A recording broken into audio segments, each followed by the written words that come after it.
So earlier this week, we discussed the replacements the Empire put in place for the Old Republic LAAT gunship. And one of the ships I talked about was the Sentinel-class landing craft. Well, today we're going to talk about the vessel that landing craft was based off of, the Lambda-Class Shuttle. I'm Colin, and this is Sci-Fi Deep Dive.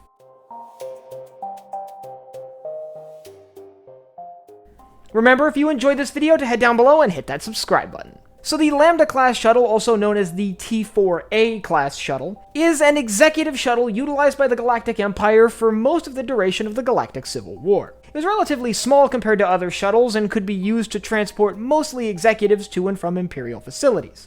Still, even though it was intended for executive transport, that doesn't mean it was completely unarmed. The standard Lambda-Class Shuttle is armed with 5 laser cannons, 2 at the base of each wing and 1 on the tail. This allowed it to have a relatively good arc of fire defending the vessel from nearly every angle. This made up for the fact that it was not very maneuverable.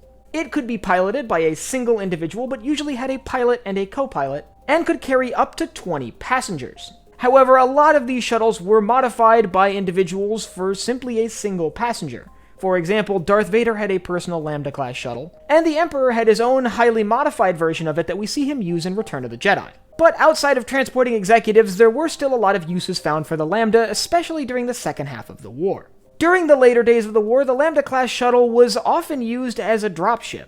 Now, in my mind, this seems to have been done out of desperation, where we see Imperial troops shuttling regular soldiers around in these sort of more executive-minded shuttles. We see, particularly after the Battle of Endor, the Empire does seem more keen on using the Lambda in combat. We see things like troops being evacuated from Endor on Lambda-class shuttles, and battles that take place after the Battle of Endor seem to use them pretty frequently. Obviously, the most notable vessel of this type, though, is the Shuttle Titarium. The Shuttle Titarium was a simple Lambda-class shuttle that was stolen by the Rebel Alliance before the Battle of Endor.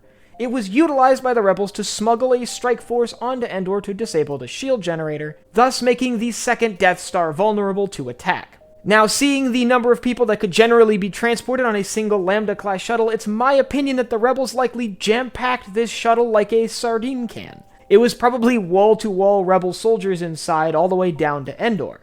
Now, it's also notable that through a lot of Imperial history, this type of shuttle was really common. We see this used all throughout the duration of the Galactic Empire, from just a few years after the end of the Clone Wars to 6 years after the Battle of Jakku, where some Imperial remnants seem to still be using these, as we do see these in The Mandalorian.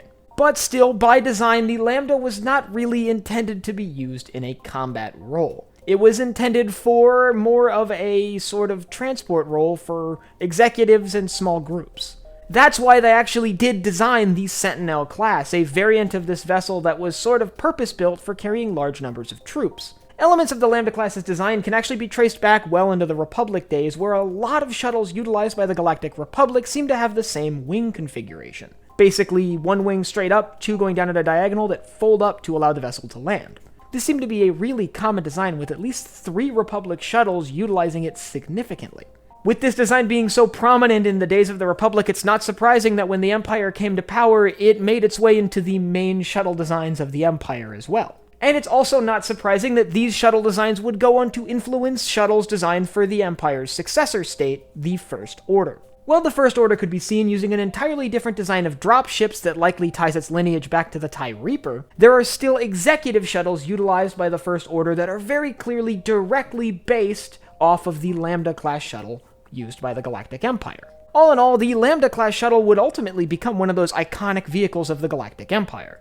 It would go down in history like the TIE Fighters and the Star Destroyers as symbols of Imperial oppression, and in real life sort of part of the image of the Galactic Empire.